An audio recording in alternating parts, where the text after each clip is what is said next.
Good morning, my fellow yogic travelers.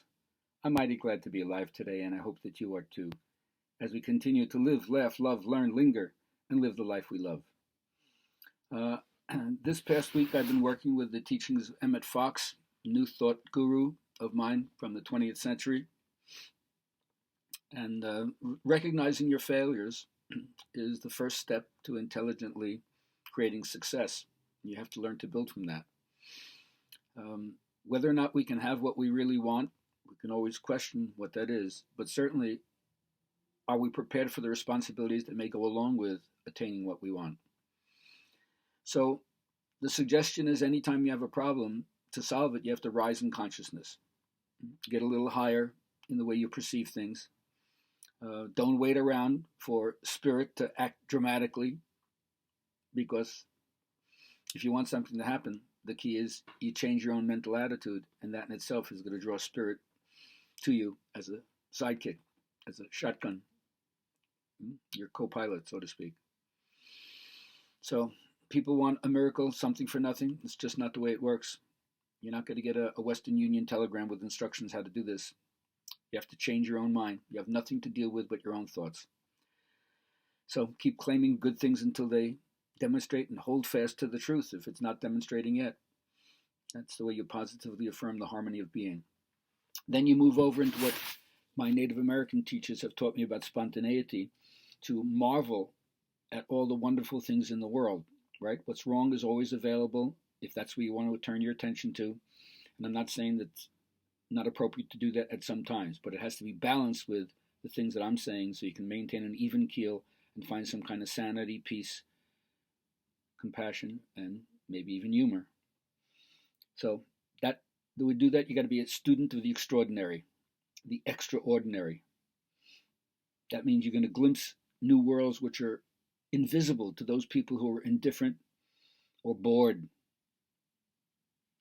So how do you recognize the treasures that are all around you? And I don't mean finding like gold or gems or whatever, just the beauty of nature, the intricacies, the complexities. It's fascinating, whether it's on the veins of a leaf, or like even an oil slick, right? Or a bug's wings. It doesn't matter. It's up to you to use your intelligence to marvel at the unbelievable, amazing, miraculous qualities of what life has spawned.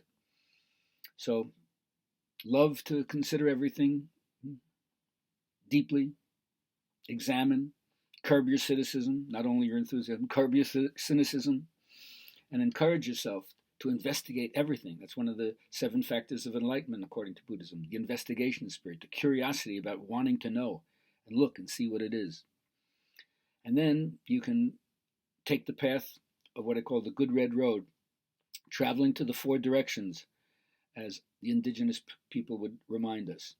The sun comes up in what we call the east, and if you travel to the east, you will develop the psychic ability to see far, fly high and see far. That's why the eagle is the totem animal, because you follow its life and you realize what it does, and then psychological reference that it can make for a human being.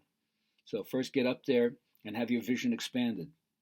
Then you also have to travel to the south, which is usually where the mouse is, and the color is green. It's like the summertime. And that's where you see things up close, where intimacy and affiliation and connection in relationship comes. But you don't really have any perspective compared to the eagle, because you're in the grass, which is above your head, and you only see what's right in front of you. So there's a kind of myopia to it, but in terms of closeness, it does its job. And then you travel to the west, where you usually have the black bear hibernating in the cave.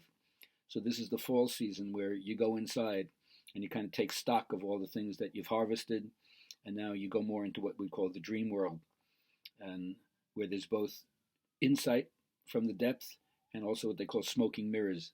There can be self-deception if you don't understand what's going on, or you erroneously attribute to it something that it really isn't. And then asked to finish the 4 directions, they say you got to travel to the north, and that's where the buffalo is, which is the symbol of the giveaway, an animal that serves the people, and they use every single aspect of it to respect the fact that it gave its life for you and for the tribe. So that's what's called the giveaway. Your whole life becomes one of generosity, and then also the respect of the ancestors, who we send our prayers to thank them for everything they've given us, and for the prosperity and abundance that it comes along with being so respectful about um, what's been bequeathed to us by those who went before, and our responsibility for us to set the scene for those who are going to come after it. And then always, in the end, they say the north is the place of the unknown, and that's where you have to eventually take the final walk after you've learned how to fly high, see up close, and go within, and then you make your final statement as you move from body to not body.